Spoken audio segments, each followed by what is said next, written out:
Good afternoon. Thank you very much for coming. The Secretary General and the UN Special Envoy will start with short remarks and then we'll have time for a few questions. Secretary General.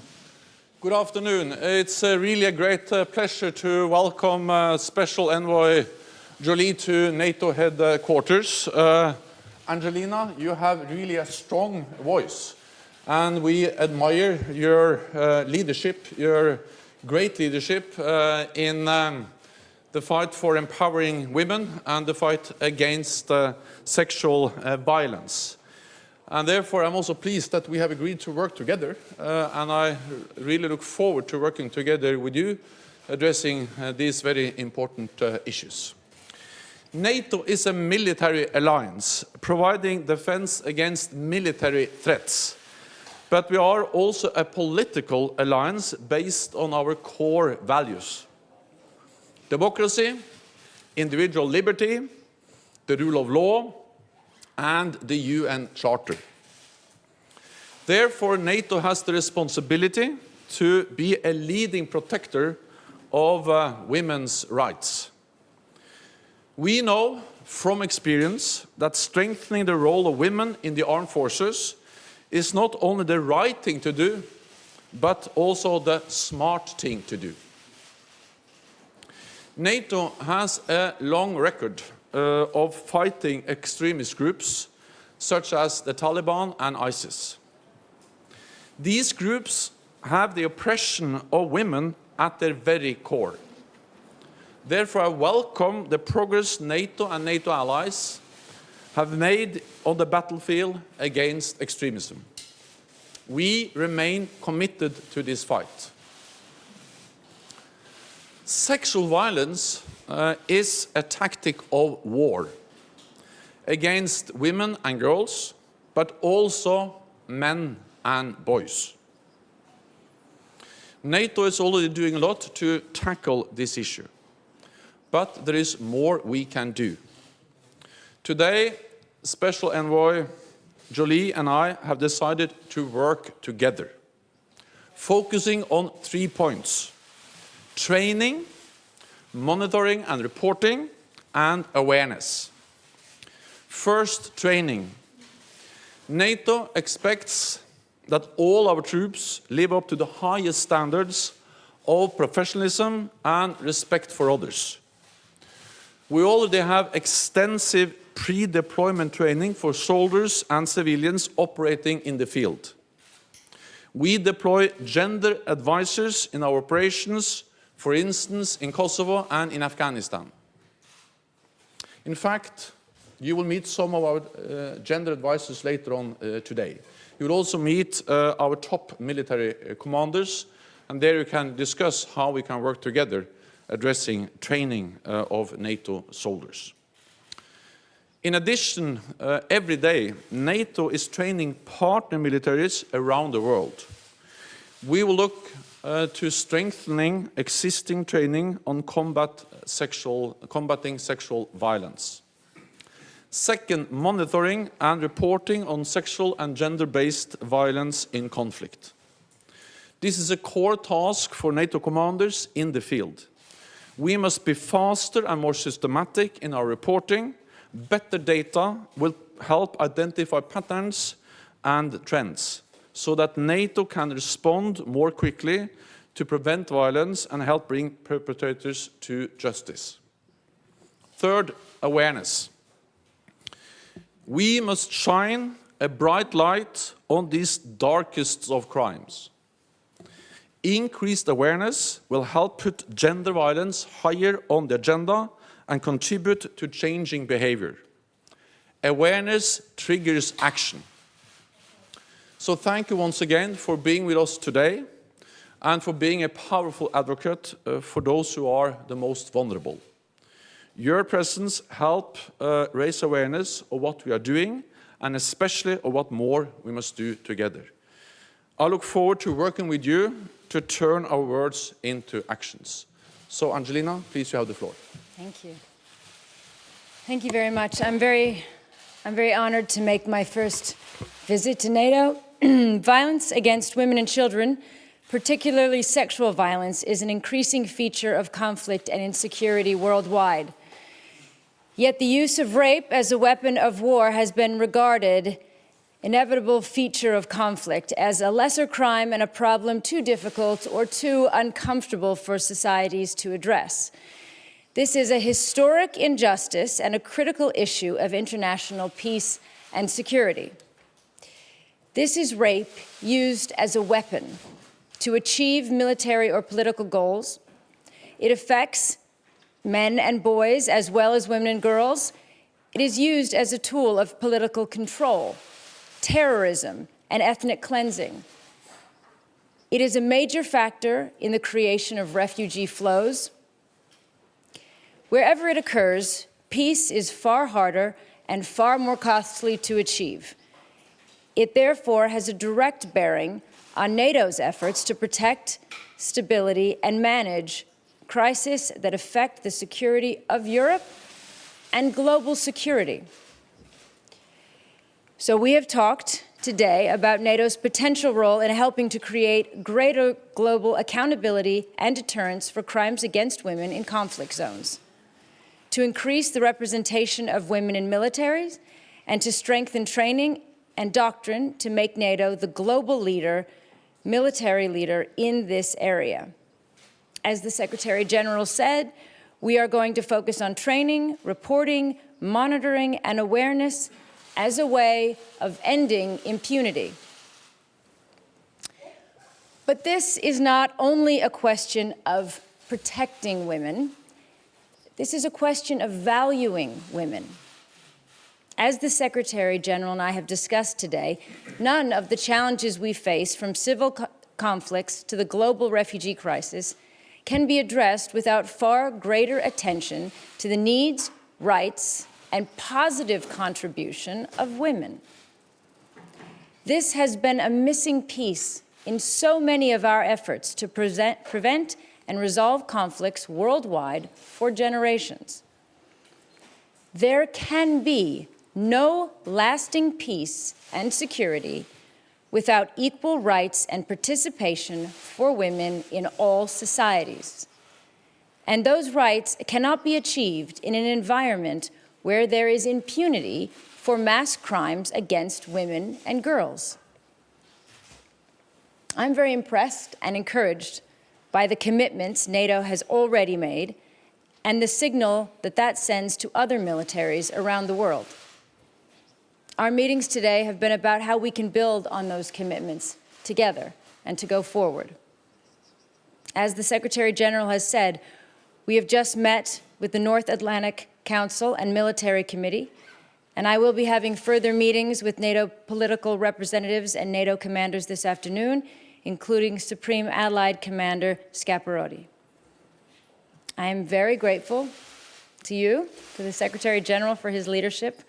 I'm very honored that I will be working with him over the coming months and years. We are very clear that this effort must be about practical results that make a real difference on the ground in conflict-affected areas and in changing attitudes towards women globally. So thank you for allowing me to be here and join you, and thank you all. Okay, we have time for a few questions. Wall Street Journal. Julian Barnes with the Wall Street Journal. To the Special Envoy, the U.S. Special Inspector General for Afghanistan released a report critical of the failure of international troops to stop the abuse of boys and girls in Afghanistan. Is NATO and the Resolute Support Mission doing enough to protect children from sexual exploitation by NATO-trained forces? And Secretary General, I wonder if you could address the same matter. Have you requested any reviews of the training that NATO forces provide Afghan security forces, or anything that you want to see NATO do to report potential abuse more effectively? Well, since we received the first reports about this, about abuse several years ago, we have done a lot. First of all, we have increased awareness about the issue in general in Afghanistan. Second, we have implemented mandatory reporting. So the routines of reporting every time we have some knowledge about potential sexual violence or abuse, then it is reported, and that is reported in the line of command. And third, we have improved and strengthened training. So training, reporting, monitoring, and awareness are the three key tools which we use in many missions, or in all missions and operations, but especially in Afghanistan. And there are many problems, there are many challenges, but I think that in Afghanistan is actually a country where we have also made a lot of progress when it comes to empowering women, fighting sexual violence, and also fighting abuse in the armed forces. And let me also add that one of the countries we have not decided where to go, but one potential one issue we discussed during our meeting today is how we can also work on strengthening our efforts in different countries where NATO is present, including Afghanistan. Yes. Afghanistan is a country I've been to a few times, very dear to my heart, and I obviously have deep concern and care for the Afghan people, especially the vulnerable women and children. And that is what we're doing here. Many of the conversations we had were, yes, there are things, as the Secretary General said, that have been focused on. There's been some improvement. There is a lot more work to be done. And so one of the countries we have been focusing on, possibly being one of our first to visit, is Afghanistan for these very reasons. Agence France-Presse, here in the middle, lady in front. Yes, Madame Jolie, also Mr. Stoltenberg, maybe. How do you see concrete improvements and from NATO's side, and also the contributions that NATO can do in this fight against the impunity for the perpetrators of sexual violence, if at the same time, and it's not a secret, NATO is seen in large parts of the world as the vehicle of American imperialism and is suffering from these negative images? I mean, of course in the Middle East, but also in some parts of Afghanistan where a civilian population has been the victim sometimes of indiscriminate bombings. Thank you. Yes, well, I'm sure you'll speak to the NATO side. As a humanitarian, you know, it's an interesting step for me because I've spent the last 16 years working really in the field solely as a humanitarian, and I am joining NATO as a humanitarian. I am here to be working, you know, I'm not a military personnel, but I am here to help to work on this side of where NATO does training that affects their relationship to the civilians on the ground and their accountability to the civilians on the ground and their impact. So part of it is the investigation for myself, and as I've been learning about NATO and seeing where they are doing some very good work, of course also questioning where they need to improve and change. And from what I've learned from the many people I've met, you know, they are there are many people, many countries, but they do understand that they were built to come together to share core values and to do very specific things and hold a moral standard. And they have to hold themselves to that standard. And I hold them to that standard. And I know the Secretary General holds them to that standard. And when they fail or falter, they must correct themselves and never be, you know, always to be a part of the solution. And when they're not, they must correct. Well, I think that partly I've also already addressed the issue of how to make sure that the perpetrators are held responsible. This is about reporting, and therefore we are training our soldiers in being able to identify, to detect when sexual abuse is taking place or when we see sexual violence as a tool in war. So it's about reporting, monitoring. It's about training, awareness, but let me add two other elements. It's about more women in the armed forces. And one of the issues we really are working on in many of our partner countries, for instance, in Kosovo, in Afghanistan, in Jordan and other places, is how to have more female soldiers and also more female police. We are training them, we are empowering them, and we believe that more women in the armed forces is good for the empowerment of women, but it's also good for our security and for the armed forces. And we are also working with institutions like, for instance, the Red Cross. I met with the Red Cross in Geneva some months ago, and we agreed that we should try to do more together on these issues. We work with the UN, and now also with Special Representative Jolie. And one of the main reasons why we work together is to be able to do something with this big problem.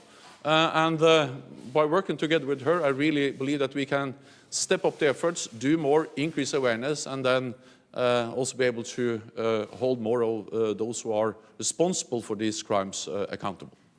NRK in the center. Gentleman with the beard. Thank you. Philip Lowe, NRK. A question for both the Special Envoy and the Secretary General. The Me Too campaign has opened a new chapter within feminism and the discussion on equality. Is there a similar tool, mechanism that can be used, a hashtag that can be used to promote the rights of women in the poorer parts of the world who are living in less secure circumstances, in refugee camps and in conflict areas? Well, our focus is going to be really on making sure we understand the practical changes we can make on the ground, the laws that we're focusing on changing, the education to bring the education to women around the world and men. So there's not a particular hashtag. It's more focused on some of the practical solutions at this time. Let me just add that we have been focused on actions, on what concrete we can do in the operations in the field, both when it comes to NATO soldiers, but also with all the soldiers in the partner nations where we are working. And again, monitoring, training, reporting are key tools we have been focused on. And this is about protecting the most vulnerable people in armed conflicts, women, girls, but also sometimes vulnerable boys and men. Deutsche Welle. Katrin Martens, Deutsche Welle. What do you expect from NATO in terms how can they contribute in your fight against sexual violence? And if I may, your initiative has potential to fight, to bring perpetrators to justice, but at the same time, human rights activists are saying that, for example, the response to the Rohingya crisis was quite slow. Do you expect that in combination with NATO, for example, in a more broader field, that can be more effectively your work on the ground? Thank you. Well, thank you very much for your question. I'm very concerned about the Rohingya. I'm very angry that the response internationally has been lacking. I'm very concerned about the stories of the 10-year-old girls who are being raped, and there's a lot of discussion. There's maybe too much discussion and very little action, and we see this is all too often the case these days. So yes, it's one of the reasons I'm here. I've been working with UNHCR. I then started Prevention of Sexual Violence Initiative in the United Kingdom 5 years ago. We have seen, we're pushing different countries. We have 157 countries now signed up, and what they're expected to do if they sign up. And there are very particular things they need to do, things that need to be changed, commitments made. There's new practice on the ground, new training of peacekeepers, new training of soldiers, new training of these, all of these things, because really this has to be done in a very comprehensive way, these answers for these people. For me, I'm like all of you, I'm quite overwhelmed. We have 65 million people displaced in the world. We have many ongoing conflicts. We have very, very little examples of real active diplomacy making changes or peace agreements being met that are making a difference to civilians on the ground. Very concerned about Syria, just came back from Jordan. Yes, I am here because I believe that when you come, especially at this time, we need those who have the capacity to make change, to be focused on the right things and doing the right things. And there is, in all of the countries within NATO, and all of their outreach and all of their efforts and all of, on the ground, if they are activated and focused even further in this direction, they can make a change, and it's a choice. And I was, and I've been speaking to many different people, many different leaders on these issues.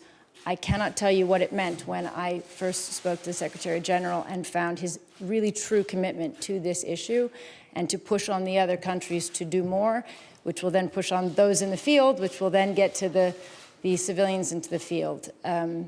But I think on the Rohingya, for example, I think we should all, in many countries around the world, many crises, we should all be quite, hang our heads in how little we've been able to do for them. One question over there. Hello, my name is Steen Verkruijsen from VRT News. To the Special Envoy, where do you keep finding the inspiration to do what you do, and in this special case on gender-based violence? And Mr. Secretary General, how important is the commitment of Mrs. Jolie in this? Thank you. Well, it really is my honor. I've met with victims of sexual violence, male and female, young and old, around the world, and when I meet them, I wish that I could put a camera to them, and I wish the world could hear their voices and they could speak for themselves. They've taught me so much about resilience and about life, and so the least I can do, and really it is my honor, is to be able to be a voice on occasion for them and try to fight for them to have the support and protections that they deserve. This is something I think every one of us standing here, I don't need to convince you. This is, this fight for equality. Somebody said the other day about giving women their rights. You don't give it to them, they have it. They're born with their rights. This is something that, every woman, every girl was born with her human rights, and we must protect them and fight for them. So it's a pleasure. For NATO, it's very important that we now are stepping up our efforts to address sexual violence in conflicts. And the cooperation with Special Envoy Jolie is something we value very much because she has a lot of experience, she has a lot of knowledge. She has worked with the UN High Commissioner for Refugees for many, many years. So she has traveled, she has seen, she has experienced what this is about, how vulnerable people are in armed conflicts, especially women and girls. And all that experience, all that knowledge is important when NATO now are stepping up our efforts. She can also help us increase awareness. And as I said, awareness is important because by more awareness, these issues are higher on the political agenda, and that will trigger action. So words are important, awareness is important, because that's the first step towards action. So I'm really grateful for her commitment to work together with us. And this is important for NATO, but the most important thing, this is important for vulnerable girls, people, refugees in armed conflicts, which can get more protection and more help when NATO now is stepping up our efforts together with the Special Envoy Jolie. Thank you very much. This concludes this press point. Thank you. Thank you very much.